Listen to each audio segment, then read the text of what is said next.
presentación. Así que deseo presentarles a todos ustedes al padre Eric Oñate Jorquera. Eric es salesiano, sacerdote salesiano, es chileno, es magíster en psicología, es profesor de religión y moral, licenciado en educación, licenciado en ciencias religiosas, licenciado en filosofía, es estudiante del doctorado en ciencias sociales mención juventud. Sus líneas de investigación son la juventud, la pastoral juvenil, la prevención del abuso. Y es el coordinador y a la vez también el capellán de la universidad, pero el coordinador del Instituto Pastoral Juvenil de la Vicerrectoría de Identidad Estudiantil de la Universidad Católica y SH, que siempre se me olvida qué es, ¿no? Silva Enríquez. Silva Enríquez, Universidad Silva Católica Enríquez. Silva Enríquez. Perfecto, queda en Santiago, ¿verdad? Santiago, sí, Santiago, Chile. Ustedes están allí en Santiago de Chile. Es la Universidad Salesiana que está allí en Santiago, ¿no? Ustedes saben que el ITER está emparentado con toda la iglesia, porque somos propiedad de la iglesia venezolana, tanto de la Conferencia Episcopal como de la CONVER, de la Conferencia Venezolana de Religiosos, pero trabajamos como facultad de una iglesia, de una universidad de los jesuitas y agregada a una universidad salesiana. Así que ahí estamos emparentados todos, ¿no? Como miembros de la misma iglesia. Bueno, bienvenido Eric, bienvenido Marcelo. Marcelo también coordina junto con Eric el Instituto de Pastoral Juvenil, ellos dos trabajan allí. Y bueno, gracias a los encuentros de la Red Latinoamericana de Centro Instituto de Pastoral Juvenil, del que también formamos parte por el Instituto de Pastoral Juvenil de Venezuela, por ahí está Diego Paredes, que es su director ejecutivo en este momento. Pues estamos compartiendo este webinar sobre prevención de abuso. Así que, Eric, estamos en tus manos. No sé, Marcelo, si quieres decir algo más antes de que empiece Eric. No, solamente nuevamente agradecer, padre, y a todos los presentes esta oportunidad. La verdad que para nosotros como instituto, un instituto joven, que la verdad que también viene a aprender de las experiencias latinoamericanas, que sin duda que nos ha hecho bastante bien en esta posibilidad de trabajar en conjunto. Entonces, nada más que agradecer y también al padre Eric el trabajo que se va a presentar ahora, que es un tema que se viene trabajando hace tiempo, y también es parte de nuestro trabajo de investigación en el instituto y en la universidad. Entonces, Dios mediante esto nos pueda servir para poder reflexionar, trabajar y sin duda recibir aporte y comentario de todos los presentes. Así que muchas gracias nuevamente por el espacio y la iniciativa. Gracias a ustedes, Marcelo. Y bueno, Eric, estamos en tus manos. Perfecto. Entonces, bueno, yo les comparto ahora mi pantalla.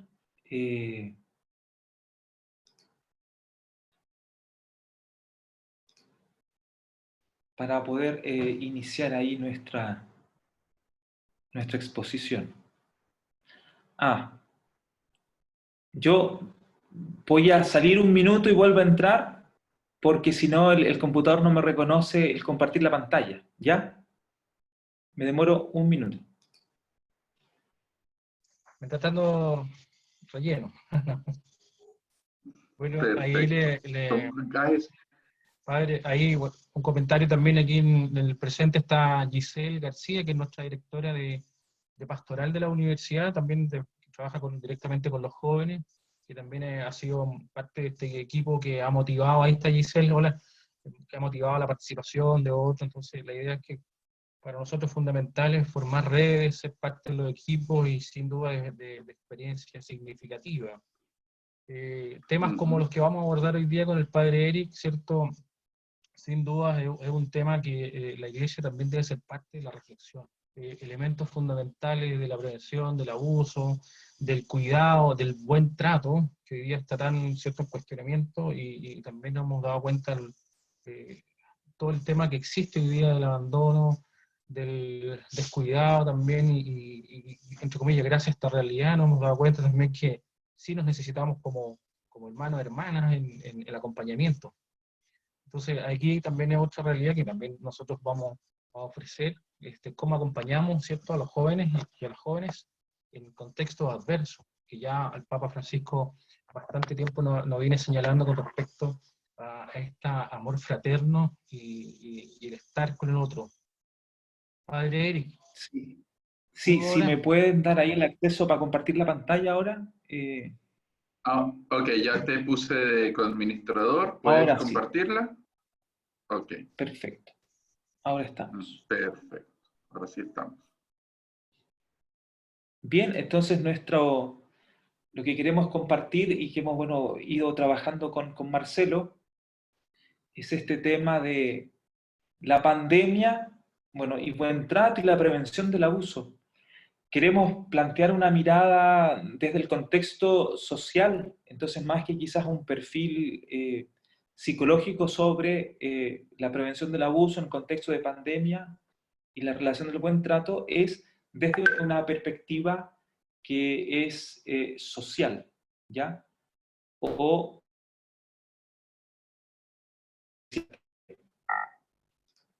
¿cuál es el objetivo que pretendemos? Es mirar el contexto para captar los factores de riesgo que posibilitan el trato abusivo y esbozar aquellos factores protectores que ayudan a construir ambientes sanos y seguros. Hace un par de días atrás, de hecho en abril, el 14 de abril, el secretario general de las Naciones Unidas plantea lo siguiente, dice que hay un repunte global. Ah, me dice aquí Marcelo, sí.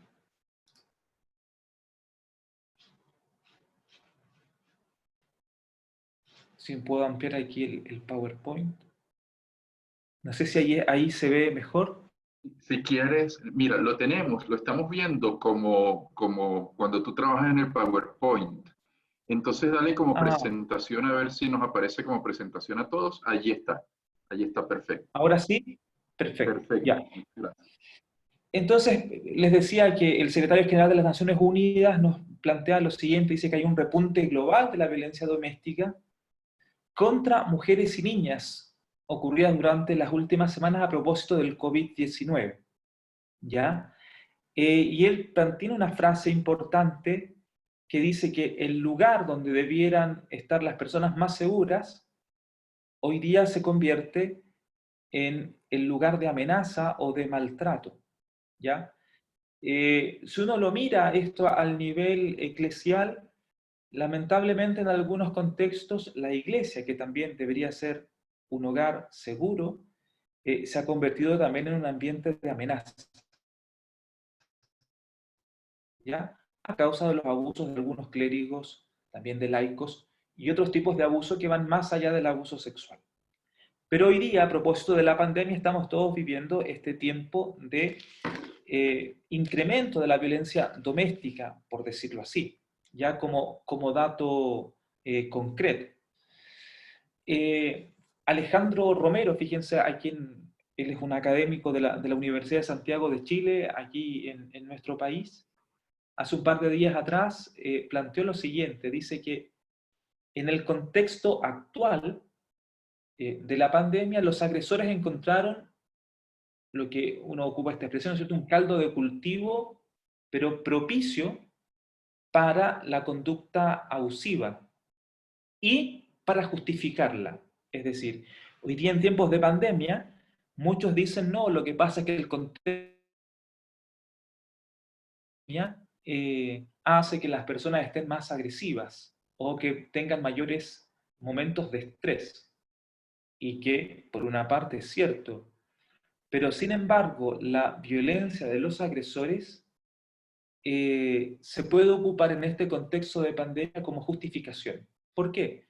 Porque el problema de la violencia y de agresores de maltrato a nivel de la familia, a nivel eclesial o de otras instituciones, no es consecuencia de la pandemia. Pero sí, en el momento de la pandemia, encuentra una justificación. Entonces la pandemia se nos presenta como una excusa genérica, ¿ya? Eso creo que es importante resaltar, que hoy día todos podemos decir, no, es que el confinamiento a todos nos hace ser más agresivos, el nivel de estrés aumenta, como no se puede hacer deporte, entonces la serotonina baja, los niveles de dopamina también, bueno, un montón de justificaciones psicobiológicas que, por supuesto, son en parte ciertas, pero que tienden a quitar la mirada al foco central, que es que hay un contexto sociocultural que, con pandemia o sin pandemia, posibilita la violencia y el abuso, ¿ya? Y eso es sumamente importante recalcar o resaltar. Fíjense que la ONU, y esto lo presento simplemente como un dato, más que para un análisis, plantea algunas recomendaciones a propósito de la violencia doméstica que vivimos hoy día, o de las formas de abuso. También se pueden mirar a la iglesia, ¿ya? Inversión en servicios de ayuda, sistemas judiciales que realmente procesan a los abusadores, sistemas de alerta, farmacia, tiendas comestibles, es decir, donde las personas puedan decir estoy siendo violentado, violentada, centros de acogida, formas seguras de apoyo hacia las mujeres, que aquellos que son condenados por abuso, por situaciones de maltrato, realmente están en la cárcel y no se les bajen las penas. Y ampliar campañas de conciencia pública, y aquí en particular dirigidas a hombres y niños. ¿Y por qué la ONU plantea esto? Porque principalmente en el contexto sociocultural en el cual nos movemos, y la realidad latinoamericana, la violencia o el abuso es directamente dirigido hacia mujeres y hacia niñas y niños. Entonces aquí hay un problema de género, como primera también aproximación. ¿Qué entendemos por abuso? Ya el abuso, el término es sumamente amplio, pero siempre es un traspaso de límites. ¿Hacia quién? Hacia personas y hacia su dignidad.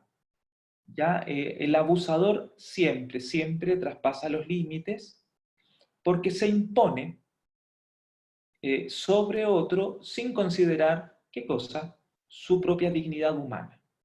De hecho, es un ninguneo a la dignidad del otro.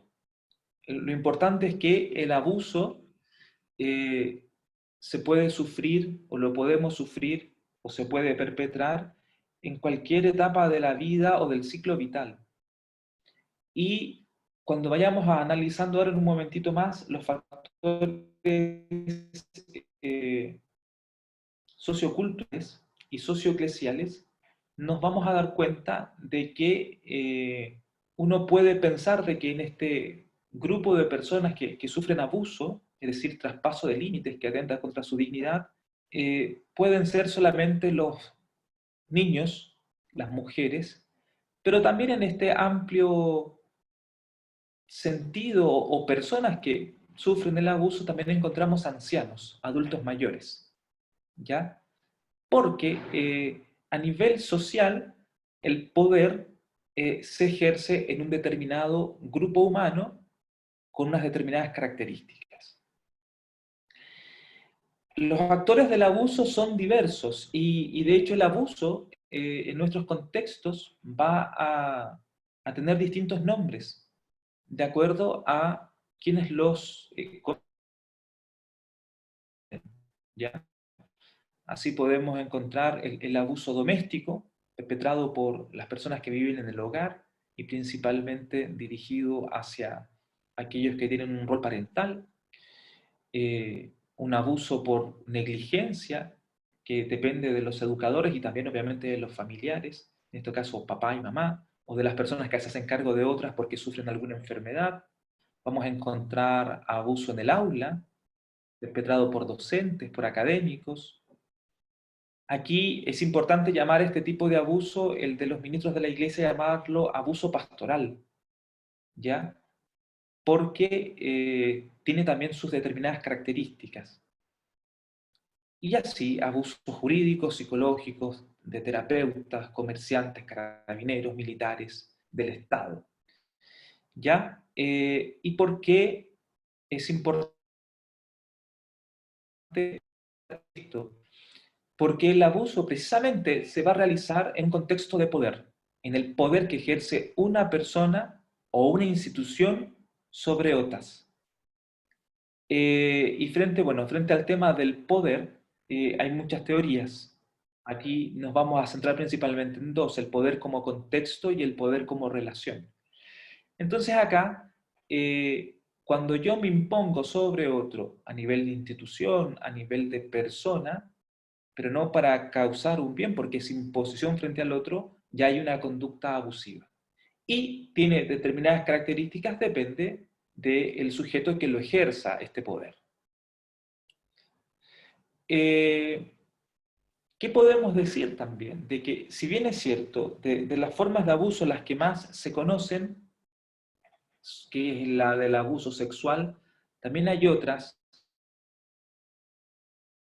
y que quizás pueden que hoy día las veamos con mayor fuerza a propósito de la pandemia, que es el abuso por negligencia y la violencia física y psicológica, ¿ya? Como dato importante, todos hemos visto quizás en noticias de nuestros países que hay mucha gente que no sigue las determinadas medidas o normas para ayudar a la no expansión de la pandemia.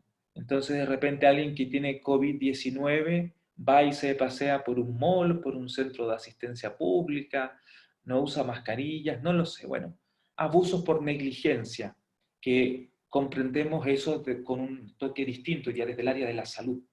Pero también abuso por negligencia a nivel eclesial, cuando la misma iglesia no se hace cargo de llevar adelante procesos a personas que son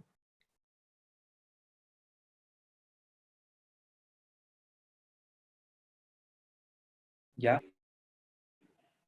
Entonces hoy día y cada vez podemos ir encontrando nuevas formas de abuso, ¿ya? Y nuevos tipos. ¿Qué es importante decir acá? Fíjense lo que señala el Papa Francisco a propósito de este encuentro sobre la protección de los menores el año pasado. Dice que no se puede comprender el fenómeno de los abusos sin tomar en consideración el poder, en cuanto estos abusos son siempre consecuencia de un abuso de poder. Y en la iglesia deberíamos poner un nombre particular, ya la mencioné anteriormente, es un abuso de poder pastoral, porque el poder que tiene la iglesia lo hace en nombre de Dios. Entonces es un poder pastoral. Y entonces este abuso se aprovecha de la posición de poder para abusar de otros que están en una posición de asimetría de poder, de inferioridad, por decirlo así, pero que no tienen en el escenario del contexto del poder las mismas condiciones, ventajas o privilegios de aquel que lo tiene. Eso es sumamente importante el poder profundizarlo. La asimetría de poder y los contextos de poder. En cuanto al poder, podemos señalar lo siguiente. El poder se puede comprender desde aquel que es otorgado por el contexto, es decir, hoy día, porque yo tengo acceso a presentar incluso en mi pantalla de computador, tengo un poder.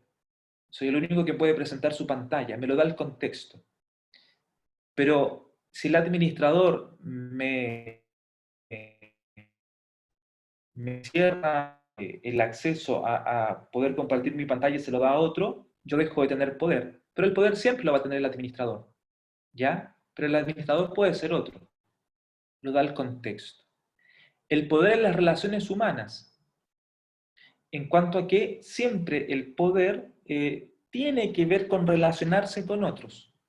Y cuando nos relacionamos con otros, siempre hay alguien que, por el conocimiento que tiene, por el rol, servicio que ocupa, está en una posición distinta al otro. Un padre con su hijo, es adulto, un sacerdote con sus fieles, un psicólogo con su paciente. Hay también entonces Otro tipo de poder de las relaciones humanas, sí, lo vamos a ver, que son las relaciones que llaman recíprocas o éticas, la vamos a ver al final. También entonces podemos comprender el poder como influencia sobre otros. El poder siempre es para influenciar sobre otros o para ayudar o no ayudar. El poder también como espacio en disputa y el poder en permanente construcción. ¿Ya? Hay distintas formas. ¿Qué es lo que podemos señalar también? ¿Cuál es el caldo de cultivo para los perpetradores? El siguiente, miren. Algunos factores de riesgo socioambiental. Y quizás aquí nos podemos detener un poquito más, que es como lo central de esta presentación.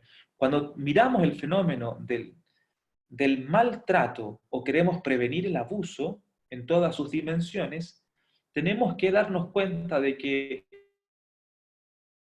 a nivel socioambiental, a nivel sociocultural y a nivel socioeclesial, hay factores de riesgo, ¿ya? Que van a aumentar, por una parte, el poder concentrado en algunos sujetos, van a aumentar la asimetría de poder y van a hacer que aquellos que son víctimas de abuso no tengan espacio para dejar el abuso o para poder oponerse con mayor fuerza o resistencia. El primer factor de riesgo que encontramos es nuestra cultura machista y patriarcal. ¿Ya? El machismo que va generando esta disputa del poder y va poniendo al varón, a los hombres, por concepciones físicas, por concepciones ideológicas, como una superioridad con respecto a las mujeres. Si uno va analizando dentro del machismo, también hay distintos tipos de machismo, distintos tipos de masculinidades, en donde vamos a encontrar incluso machismos ligados a masculinidades que son hegemónicas, machismos que ostenta un grupo de varones, en desmedro de otros que vamos a llamar masculinidad subordinada. ¿Ya? Y ahí entra, por ejemplo, todas las minorías sexuales. Los varones homosexuales corresponderían, dentro de esta lógica del machismo, a una masculinidad subordinada, porque hay una hegemónica. Hay solo una forma de ser varón. Después encontramos el adultocentrismo y el adultismo, y aquí es sumamente importante el mirar esto porque implica esto, que la sociedad se construye desde la perspectiva de los adultos, el centro y el eje para determinar incluso los conceptos de juventud, los conceptos de niñez. Todo aquel que no es adulto no tiene poder de decisión.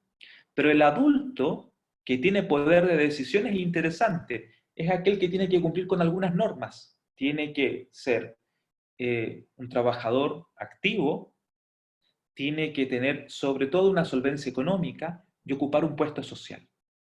Si no ocupa uno de esos tres elementos, si le falta alguno, realmente el adultocentrismo también tiene sus hegemonías. De hecho, en este adultocentrismo, los universitarios como que no entran acá porque son estudiantes todavía, y los ancianos que no están en su etapa laboral o de producción, tampoco.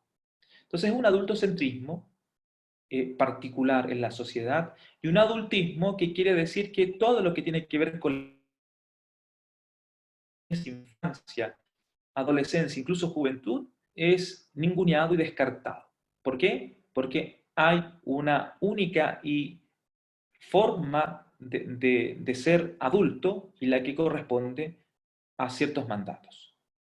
Por otra parte, nos vamos a encontrar con tres tipos de normalización de la violencia. Uno, la violencia doméstica, en donde el maltrato a los niños y niñas puede acontecer en la casa. Es visto que el castigo lo tienen que ejercer los padres. ¿Por qué? Porque cuidar parece que significa también golpear. Entonces hay una normalización de esta violencia a nivel familiar. ¿Ya? ¿Para qué hablar de la... Bueno, para que entrar con más detalle, la normalización de la violencia contra las mujeres, sobre todo las niñas, ¿ya? En donde al parecer también hay una que se contra el cuerpo de las mujeres, contra su economía, contra su posición social. ¿Ya? Está bien visto de que incluso el único rol creíble para la mujer en algunas culturas patriarcales y muy machistas es la casa. ¿Y eso qué conlleva? Que si la mujer no va a trabajar, no tiene dinero, hay una violencia de tipo económica, yo golpeo a una mujer y si no tiene ingresos no puede salir del hogar, no puede abandonar al perpetrador. Violencia física, violencia económica, entre otras. La normalización de la violencia en los medios de comunicación social.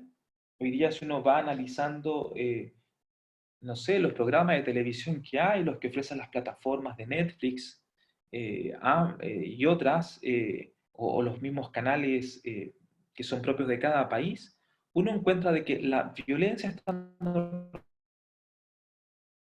o naturalizada. Es natural que en un juego de guerra se tenga que matar a miles.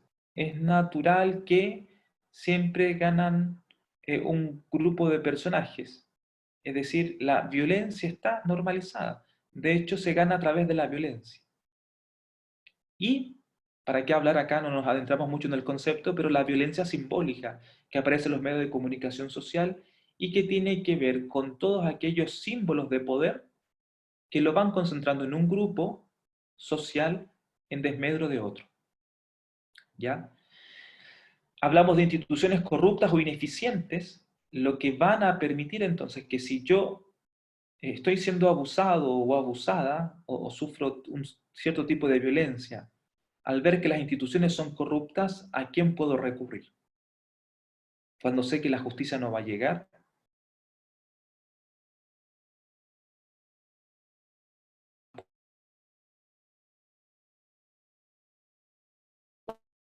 dato que se me va a dar. La desigualdad social, que por otra parte también va a aumentar el concepto de que hay personas que son mejores que otras, de que el ingreso económico me genera una dignidad distinta, de que al pertenecer a tal o grupo social quedo excluido o constituyo el grupo de élite que lleva adelante la vida social. Y a nivel más propio nuestro, como de iglesia, todo lo otro también está presente, obviamente, pero podemos hablar del clericalismo, en donde hay una distorsión cognitiva con respecto a la figura del sacerdote, que se experimenta a sí mismo en una posición de superioridad con respecto a los laicos. ¿Ya? Y lo peor de todo es que se lo cree, sino que los laicos también lo van propiciando, porque el sacerdote, y en este caso ampliamos el término clericalismo también a aquellos que tienen puestos de servicio eclesial, el sacerdote, la religiosa o el laico que tiene un poder, parece que está más cerca de Dios y por lo tanto parece que goza de una inmunidad distinta y un estatus diferente. Todos estos factores de riesgo socioambiental van a propiciar que cuando se vive en un grupo humano abuso, violencia, cualquier tipo de abuso, el tratar de salir de esa situación es muy complejo, porque no hay un entorno socioambiental que a mí me diga que como víctima voy a encontrar ayuda y voy a poder salir de esto. Imagínense, frente a un machismo, si soy mujer, si soy una niña, si se normaliza la violencia en el hogar, se le resta importancia.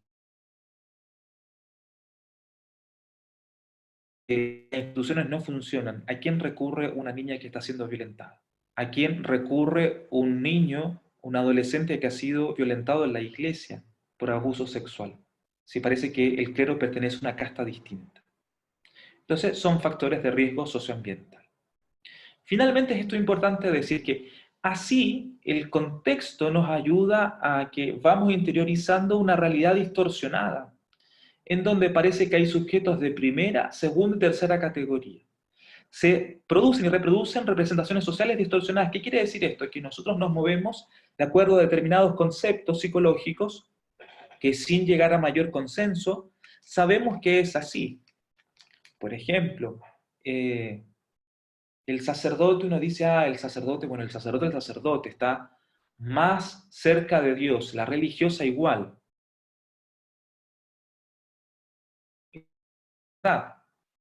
Todos estamos cerca de Dios, pero la distorsión de la representación social nos plantea eso, y nos vamos moviendo con este tipo de representaciones. ¿Ya? Solo los sacerdotes pueden bendecir. Ejemplo, no sé, en la casa le está permitido solo al papá sentarse a la mesa en el primer lugar. ¿De dónde salió eso? Nos movemos con estas representaciones sociales que van construyendo realidad. Se renuevan discursos distorsionados de poder y se vive una eclesiología distorsionada porque este bautismo común que tenemos todos los bautizados parece que se considera de segunda. Y entonces lo que debiese ser un servicio pastoral del cura, de la religiosa, del consagrado, termina siendo un estatus. ¿Ya? Entonces hay una relación y poder importante mantener, esto de que hay una asimetría siempre para mantener el poder sobre otras personas, y cada vez que se acentúa más la asimetría, se puede mantener más el poder, o se puede llegar a la violencia en este ejercicio del poder. ¿Ya? Aquí con esta imagen es importante mirarla porque nos plantea que la persona que sufre abuso de poder, que sufre maltrato a causa de este abuso de poder, se encuentra en una jaula. Imagínense, volvamos a poner acá en esta imagen todos los conceptos anteriores que vimos del ambiente sociocultural o socioambiental. Y alguien está sufriendo abuso al interior de la familia, abuso al interior de alguna institución, abuso en tiempos de pandemia, abuso en la iglesia. Se experimenta en una jaula.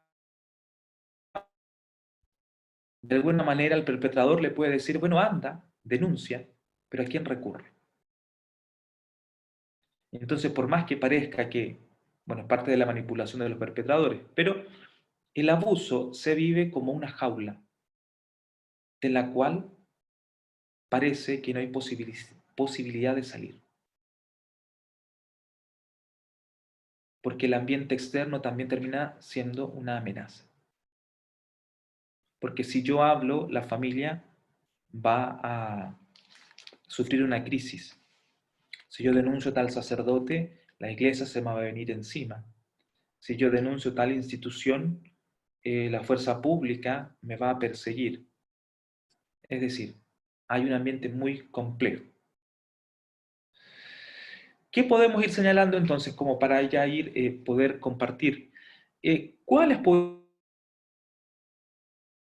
pasos a la cultura de la prevención del abuso y del buen trato? En primer lugar, despertar y desarrollar una conciencia crítica. ¿Qué quiere decir esto?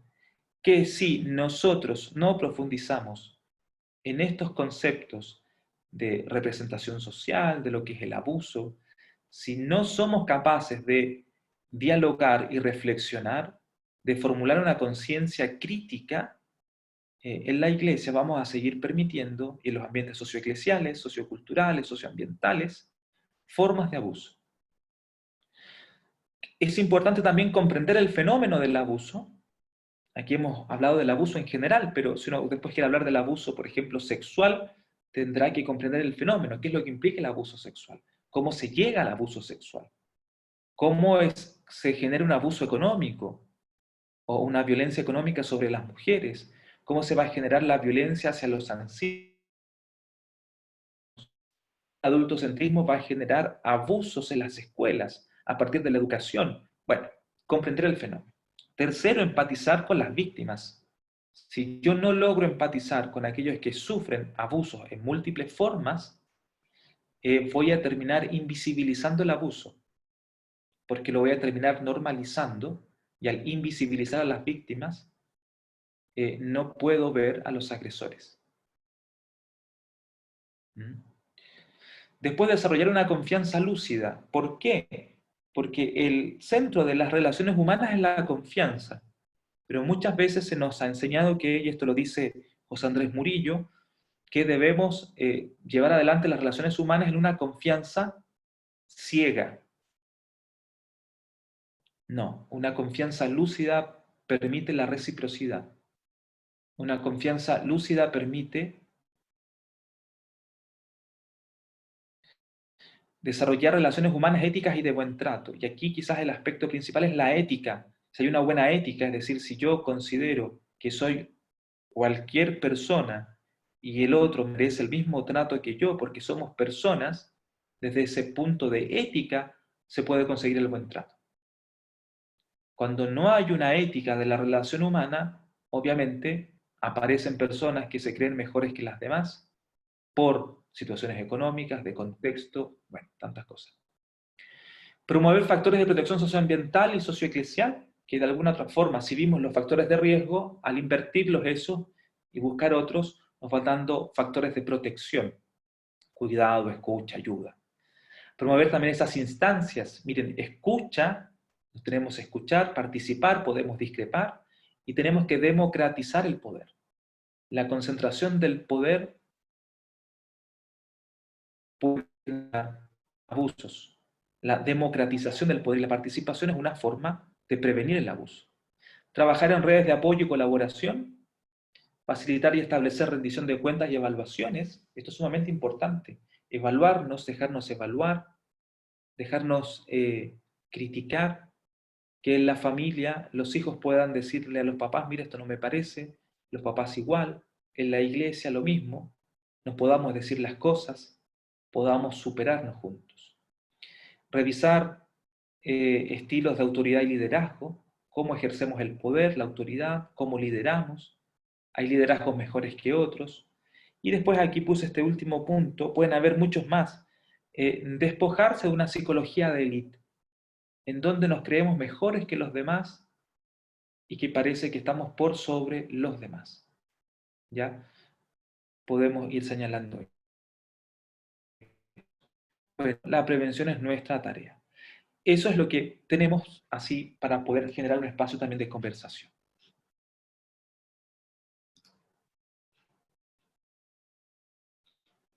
Muchísimas gracias, Padre Eric. De verdad, un tema muy interesante. Yo creo que para contextualizar un poco es importante resaltar que la iglesia chilena ha sufrido mucho, pues, a causa de este tema, ¿no? Cosa que en nuestra iglesia venezolana tal vez no hemos visto de una manera tan pública. Y bueno, pues se han tomado ciertas medidas, no fáciles para nadie, pero con la ayuda del Papa Francisco, con la ayuda del dicasterio pues, para el clero y demás, pues se ha trabajado bastante, ¿no? Aquí nos pregunta Tomás Chapcón. Por lo que plantea, se puede decir que esa tradición muy profunda en espacios religiosos acerca de que el que obedece no se equivoca es una forma de violencia. De ser así, ¿cómo se puede superar ese nivel de agresión que se desarrollan donde hay jerarquías? Claro, y podemos agregar que es una distorsión cognitiva, ¿ya? En donde se justifica mi anulación de la capacidad crítica a través de este concepto, ¿no? El que obedece no se equivoca. Precisamente dentro de las medidas principales que uno puede tener para prevenir esto es fomentar la conciencia crítica. Es decir, la obediencia no se puede entender como una obediencia ciega. Es siempre una obediencia en la cual yo puedo disentir. Si a eso le sumamos que en algunos contextos religiosos, y sobre todo en las congregaciones, alguien me dice, un superior, entre comillas, tienes que hacer esto porque es la voluntad de Dios, es decir, no sé, a ti Dios te dice algo, pero a mí me dice otra cosa. Parece que hay un problema, hay un conflicto. Entonces esa capacidad crítica, esa capacidad de cuestionar, de discernir, hoy día es interesante que el Papa Francisco ha puesto en las manos de todos este concepto y este ejercicio del discernimiento, ¿ya? Precisamente para evitar aquellas violencias simbólicas en cuanto el concepto, el que obedece no se equivoca, es muy simbólico, pero también de hecho para prevenir eso, el discernimiento. Gracias, Conversemos, padre. dialoguemos. El padre Teixeira, decano de nuestra facultad, levantó la mano y quiere participar. Padre Teixeira, cuéntanos. Ok, no es solo una pregunta. ¿Me oyen?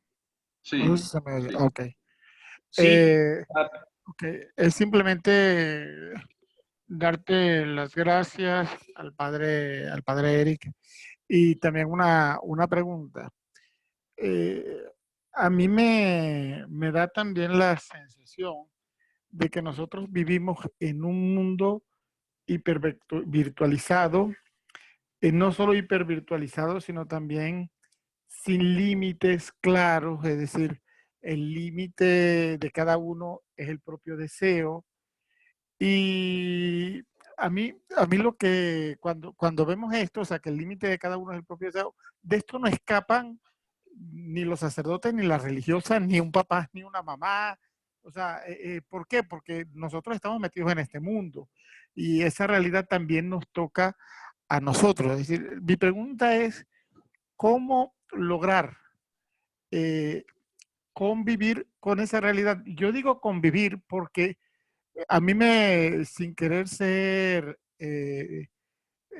como que negativo totalmente, pesimista totalmente, a mí sí me parece que pensar en una formación que va a terminar eliminando esa realidad en el individuo que se está formando para sacerdote, para religioso, eso es como que una gran mentira, ¿no? O sea, pensar que yo puedo controlarlo hoy así, yo puedo controlarme hoy, pero mañana yo no sé si me puedo controlar. O sea, entonces esa idea de que yo me puedo controlar es como que a veces muy falsa, ¿no? Porque tú no sabes las circunstancias y el tiempo, lo que puede, en las circunstancias y el tiempo, lo que puede pasar. Mi pregunta sería entonces, ¿cómo convivir con ello? Es decir, ¿cómo hacer para que tú, sabiendo que eso va a estar siempre presente en tu vida, no, eh, no terminará perjudicando vidas de otros y perjudicando la propia vida, ¿no? Ese es mi cuestionamiento. Yo lo digo por una cuestión muy sencilla. Yo me acuerdo una vez que, que yo le pregunto un obispo amigo mío, ¿no? O sea, éramos muy amigos. O sea, él era obispo, pero él era muy cercano a mí. Además, él era brasileño, estaba aquí en Venezuela, y como le costaba hablar el español, entonces se hizo amigo mío porque yo hablaba portugués, ¿no?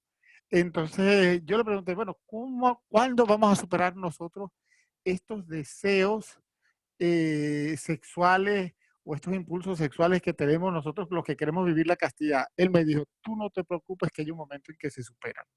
Digo, uy, mira, qué bien. ¿Y cuándo es eso? 5 minutos después de la muerte todo pasa.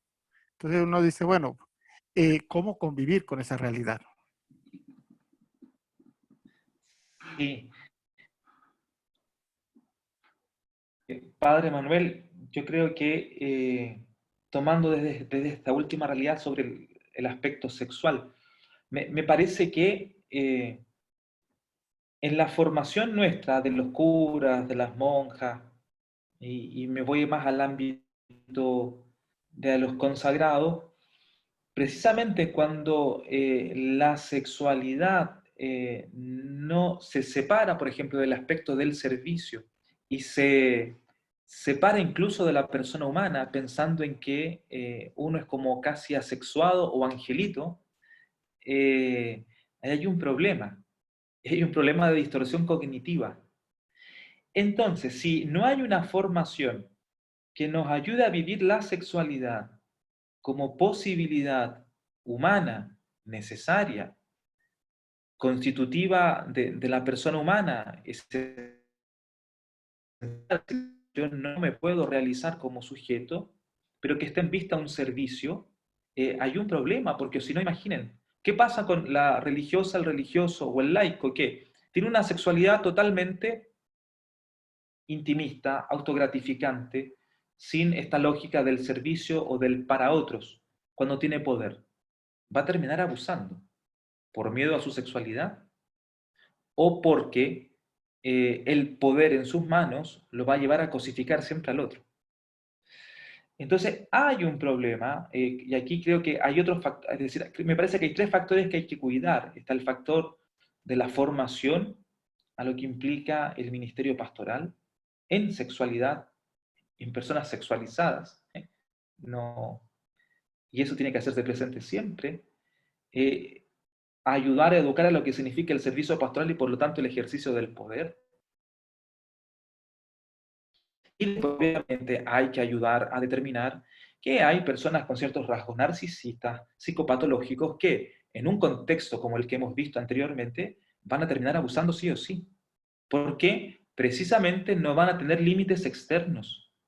Si ya le faltan los límites internos, imagínense si no hay una comunidad eclesial que no establece límites. Es complejo. ¿Ya? Yo creo que tiene que ser una mirada y un trabajo totalmente amplio, desde lo psicológico, desde los aspectos sociales en relación al poder y el aspecto de la formación hacia el ministerio pastoral.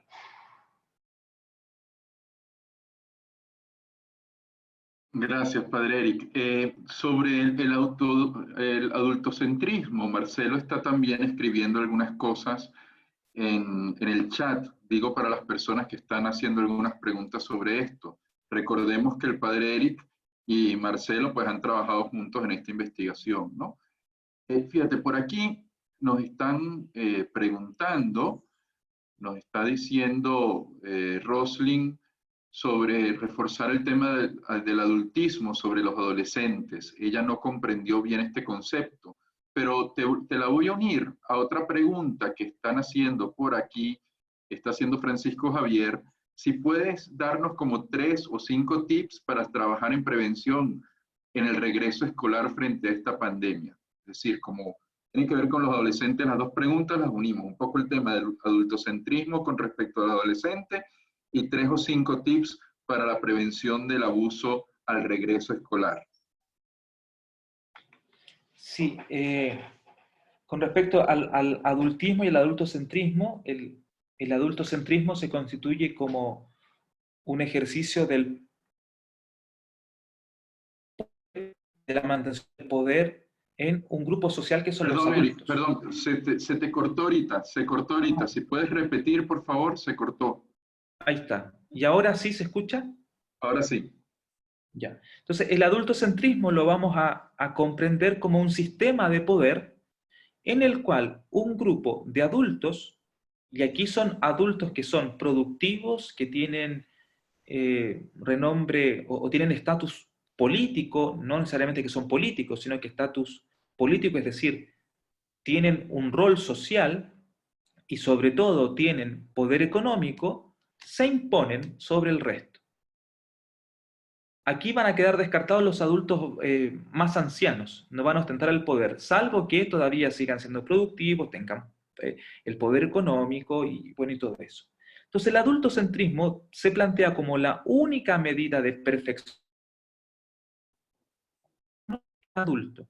Por lo tanto, aquel que es desde una perspectiva aquí hasta incluso psicológica, porque tiene esa categoría, el adultocentrismo, desde esa perspectiva psicológica, la persona acabada o hecha, ¿quién es? El adulto.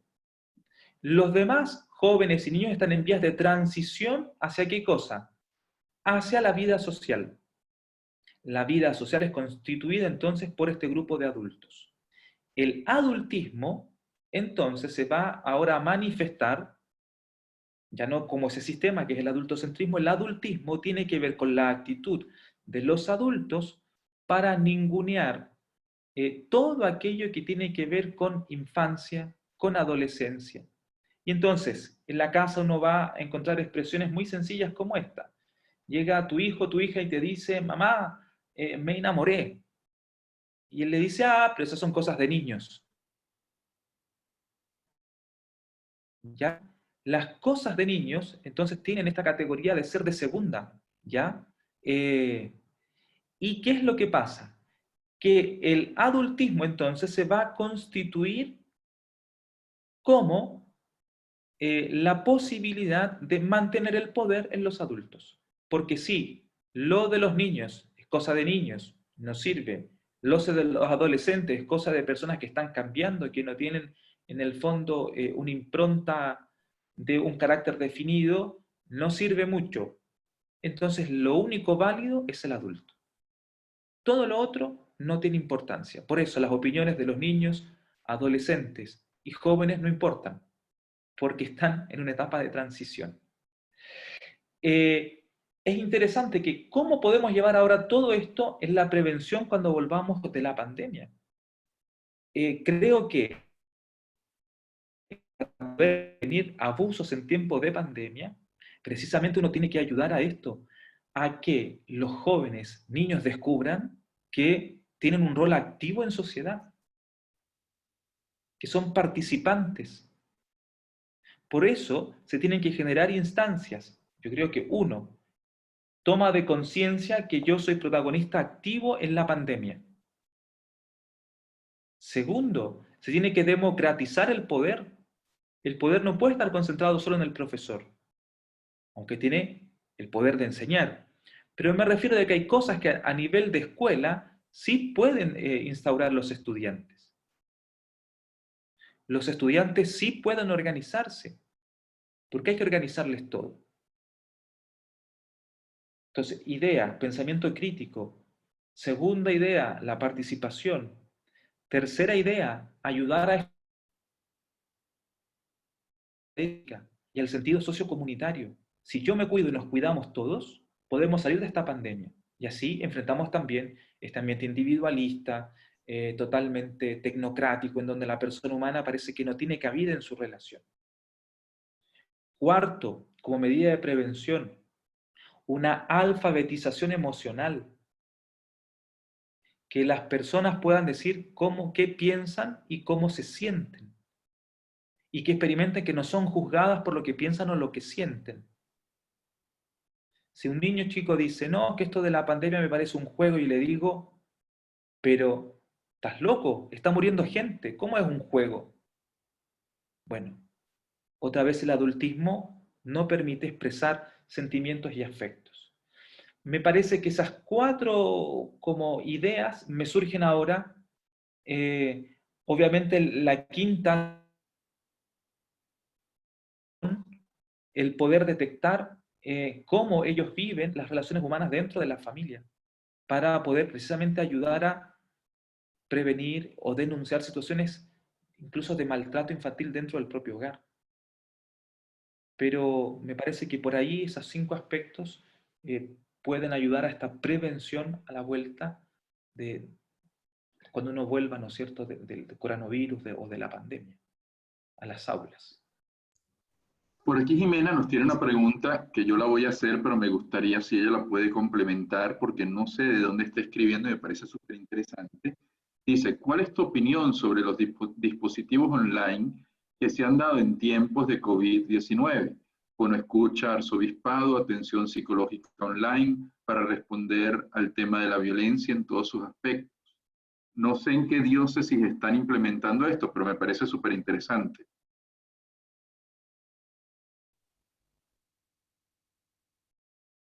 Jimena, no sé si está ahí. Como que no está por ahí, pero bueno, ajá, cuéntanos. Estas, digamos, iniciativas que se han ido teniendo, ¿no? Porque sí, en algunas partes ciertamente se han abierto líneas para esta ayuda a los abusos. ¿Realmente ayudan? ¿No ayudan? ¿Qué opinas al respecto? Ahí está Jimena. Jimena, aquí estás. Cuéntanos, ubícanos un poquito, por favor.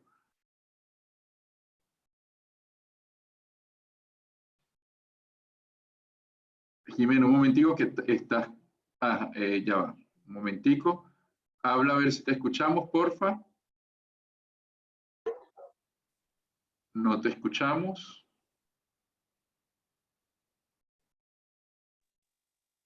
¿Ahí? No te, ahora sí te escuchamos, Jimena. Ahora sí. Ah, Ahí. perfecto. Perfecto. Respecto como de la intervención en violencia, en todos sus aspectos, el Arzobispado de Santiago estableció un fono escucha. También lo hizo como con ¿cómo se llama? Los casos también de abuso en el contexto de iglesia. Preparó un equipo, un dispositivo de un fono escucha que es como anónimo, que es como también las líneas obviamente que tienen los ministerios, en fin. Y bueno, hemos asistido a una proliferación de muchas instancias online, de muchos catastros, de muchos psicólogos que están atendiendo en urgencia, en línea. Entonces, a propósito justamente de poder pensar en las intervenciones, y obviamente por la experiencia también en la confesión, ¿no? Que tiene también un sacerdote. ¿Cuál es como la mirada, ¿no es cierto?, a partir de los hallazgos que se han ido como conversando acá, desde esta experiencia online, ¿no?, que nos obliga a adaptarnos, ¿no es cierto?, en un contexto de pandemia, con todos nuestros dispositivos de intervención social en el ámbito de las ciencias sociales, pero también llevado en un contexto de abuso, ¿no es cierto?, más amplio. En lo particular, nos ha pasado mucho con las comunidades estudiantiles, universitarias, que han manifestado, ¿no es cierto?, la necesidad de volver a su círculo de violencia porque no tienen dónde quedarse, y viviendo también un poco con el agresor a diario, tratando de coexistir en ese ambiente. No sé si se amplía un poco más ahí la reflexión. Sí. Gracias, Jimena. Es cierto lo que, bueno, planteas tú, por lo menos en nuestro país, en Chile, hemos visto que desde distintas instancias, ya sea desde las universidades, desde el gobierno, desde el Servicio Nacional de la Mujer y desde la Iglesia,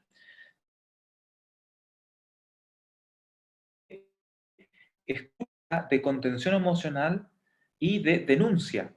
De hecho, en Chile ya hace más de 10 años está este teléfono de denuncia sobre abuso sexual por parte de clérigos, y funciona periódicamente y no ha dejado de funcionar. Y se ha levantado ese espacio como un lugar de escucha que garantiza, por una parte, que lo que yo cuento no va a salir filtrado en la prensa, y que se genera una instancia precisamente de ayuda para poder salir del abuso. Creo que en la medida en que cada uno de nosotros, desde sus estrategias, logre generar estos espacios, fíjense, estas redes de apoyo emocional para resguardo de la violencia, se va cambiando la cultura. En nuestro país hemos tenido que, en el momento en donde parece que la iglesia no escuchaba las denuncias, un grupo de víctimas generó una institución que se llama Fundación para la Confianza. Y hoy día la Fundación para la Confianza no solo recoge las denuncias de víctimas de abuso clerical, sino que de distintos tipos de abuso. Y se ha generado como una instancia creíble, incluso mucho más que la Iglesia, esta Fundación para la Confianza, como un centro de canalización y de ayuda a aquellos que sufren abuso. Creo que, ¿qué es lo importante? Desde el aprendizaje en Chile, cuando las instituciones o cuando la misma Iglesia no se presenta como garante de protección, otras instituciones van a llevar adelante esto, y lo que nosotros debiésemos hacer por mandato pastoral, que es cuidar y proteger, va a quedar al debe y en deuda. Y después recuperar la credibilidad o recuperar incluso un lugar social de protección y de prevención, como pasa en Chile, es muy complejo. ¿Ya? Me parece que por ahí yo también puedo ampliar esto. Y después hay que ver que mientras nosotros como iglesia, como institución de iglesia, como instituciones educativas, planteemos el tema de lo que es un abuso, de las formas de abuso que hay, de los lugares donde yo puedo recurrir si estoy sufriendo algún tipo de maltrato en la familia, en el bullying, lo que sea, se va generando una lógica de prevención. Aumentan las denuncias, pero también aumenta el que la gente pierde el miedo y que la jaula del abuso puede ir rompiéndose, porque significa que yo no estoy solo, que me van a escuchar, que hay mecanismos que funcionan, que hay protecciones que yo voy a recibir si soy víctima. Entonces ese cambio cultural es sumamente importante. Y en esto como iglesia no podemos no prestar esta ayuda, porque de lo contrario, nuestra misión, que es proteger, cuidar, pastorear, termina siendo pervertida. Gracias, Padre Eric. Mira, por aquí hay otra preguntita y también yo tengo una por allí, ¿no? Pero vamos primero con la otra que nos hace Tomás Chacón. ¿Qué evidencia nos pudiera presentar de que los violentos tienden a ser encantadores? No entendí lo último. ¿Qué evidencias nos pudiera presentar de que los violentos tienden a ser encantadores? Hablo, por ejemplo, al nivel de iglesia, y aquí quizás uno tiene que recurrir a estos informes que ha hecho la iglesia en Australia, la iglesia en Alemania y en Estados Unidos. Los informes sobre el perfil del perpetrador, bueno, primero no se puede generar un perfil del perpetrador, porque hay de todo tipo y en todos los lugares y de múltiples formas, pero sí se logra detectar que en el proceso abusivo hacia la perpetración del abuso sexual en el contexto eclesial, los mecanismos que ocupan los sacerdotes tienen que uno va a llamar la fase de la seducción. Y en esa fase de la seducción, el sacerdote o el sacerdote abusador o el perpetrador incluso, que es un familiar, ¿qué es lo que tiene que generar? Tiene que desvirtuar la confianza básica de la relación humana, haciendo creer, por ejemplo, a quién va a ser su víctima, que es la única persona importante en su vida. Y entonces rasgos de esta seducción o de este encantamiento, algunos autores, por ejemplo, me parece que Linares, un psicólogo, lo habla precisamente del proceso de encantamiento, tiene que ver con aquellas estrategias que ocupan los perpetradores para hacer que la confianza básica al final sea el espacio por el cual el abusador termina abusando sin violencia, si no sería una violación, ¿no? Pero sin una violencia directa, es más bien indirecta y simbólica, de manera que va generando dependencia y va a generar esta dependencia afectiva con el abusador, de tal manera que si el abusador traspasa los límites corporales, físicos, emocionales conmigo, yo me voy a sentir culpable, porque voy a sentir que lo provoqué. Es decir, el cura de mi parroquia, que es el cura más genial que nosotros tenemos, metido en la pastoral juvenil, va y me abusa y yo me siento culpable, porque si yo soy mujer siento que yo provoqué al sacerdote. Tengo 17 años. Yo provoqué al sacerdote porque yo andaba con poleras, porque cada vez que él me veía con una polera me decía andas provocando. Y entonces la culpabilización sobre la propia sexualidad, sobre el propio cuerpo, formas sutiles utilizadas por el perpetrador en este proceso de encantamiento. O también incluso puede decir lo siguiente el perpetrador: mira, ocupa, ¿por qué no te pones esa falda tan bonita que te queda tan bien y que pareces ángel? No lo sé. ¿Ya? Entonces las formas de seducción hay de todo, ¿ah? Son muy amplias, pero tiene que ver con eso, con el involucrar que la voluntad del otro termine siendo la mía y yo pueda determinar, incluso en nombre de Dios, y aquí viene el abuso de conciencia, qué es lo que tiene que hacer o no hacer el otro, porque generó esta dependencia afectiva. Pero el fenómeno es muy amplio, pero eso es como muy así. Eric, al principio de tu charla diste un perfil de la sociedad latinoamericana magistral, ¿no? Es decir, somos una sociedad que vive en un matriarcado machista. Ahí estamos claros. El problema está en que a veces, cuando hablamos este tema de abuso y violencia, no me refiero nada más ni a abuso ni a violencia sexual, sino de cualquier tipo, nos quedamos en la que se ejerce sobre la mujer. Y hace un par de años, 2, 3 años, no recuerdo cuánto, leía un artículo, un reporte de una investigación donde se decía que al menos en Venezuela parece que los casos de abuso hacia el hombre son mayores, o de violencia hacia el hombre son mayores que el caso de violencia hacia la mujer. Es decir, que también hay una violencia ejercida hacia el hombre, ¿no? Claro, sin querer entrar tampoco en toda esta cantidad de categorías que ahora encontramos de géneros, que no vienen al caso, pero pareciera que hay una violencia silente de la cual el hombre no es capaz de denunciar, porque imagínate, dejas de ser macho si eres un macho domado. Sí. ¿Qué nos dices al respecto? Sí, quizás ahí, mira, creo que es importante el comprender que dentro de la violencia que se ejerce desde el machismo, está esta realidad del machismo hegemónico. Entonces, claro, frente a mandatos del machismo, a aquellos que no cumplen con los mandatos, sufren esta violencia por ser subordinados a este mandato machista.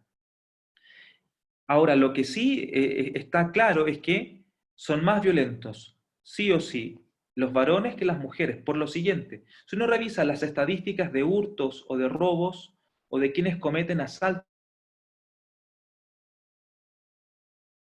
el porcentaje mayor, y estamos hablando, por ejemplo, entre un 70% son varones. Aquellos que ejercen la violencia sexual también, va por ahí el porcentaje, por lo menos aquí en nuestro país. Pero sí es cierto de que en un contexto machista, patriarcal, la violencia que sufren los varones por mujeres o por otros varones no es denunciada porque se corre el riesgo del ninguneo y de aparecer como que no son hombres. De hecho, la violencia sexual hacia varones, perpetrada por varones, es alta, pero es poco denunciada por estos sesgos de una cultura machista que va generando ciertos mandatos en donde el varón tiene que responder a ciertas estructuras. Un varón, no sé, me pasa a llevar en algún acto violento. Si yo no respondo con esa misma violencia, termino siendo catalogado de forma peyorativa como un varón de segunda o como un no hombre. Entonces, claro, en un contexto así, hay una mayor visibilización de la violencia hacia las mujeres y una poca visibilización de la violencia de los varones hacia los propios varones, sobre todo en el ámbito laboral y en el ámbito sexual. Pero esto no quita el que la violencia, pese a estos datos, es siempre una mayor violencia hacia la mujer. Perfecto. Gracias, Eric. Por aquí nos pregunta Evelyn, cuando estabas hablando antes de las formas de seducción abusadora, ¿cómo entenderlo en relaciones entre religiosos y religiosas? ¿Se ejerce de la misma manera?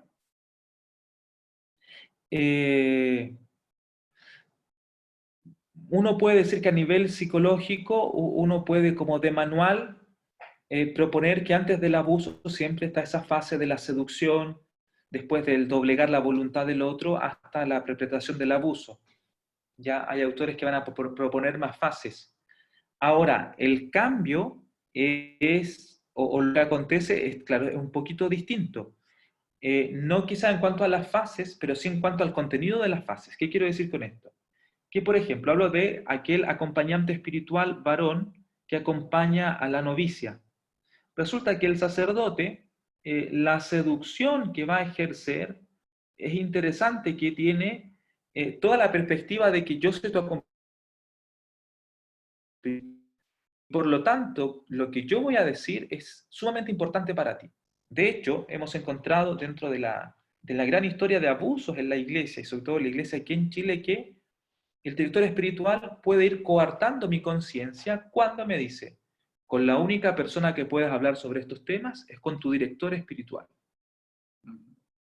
Viene, la obediencia recuerda qué significa que el que obedece no se equivoca. Recuerda que lo que yo quiero es para tu bien. Entonces la seducción tiene que ver sobre todo por aspectos de índole religiosa y espiritual. Porque si hay una persona, un novicio, un formando, un religioso que realmente, y sobre todo se da más que nada en las etapas de formación inicial, quiere realmente vivir su vida religiosa y se encuentra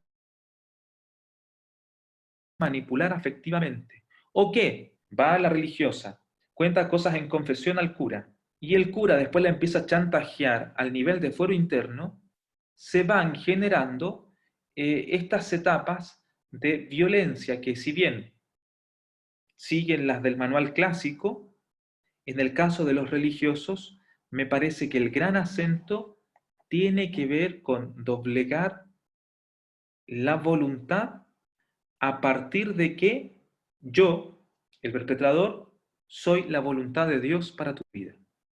Por eso es sumamente importante de que en la formación esté el pensamiento crítico. Si yo elimino el pensamiento crítico de la persona, tengo el espacio propicio para abusarla, porque no va a oponer resistencia, porque su voluntad va a estar en el perpetrador.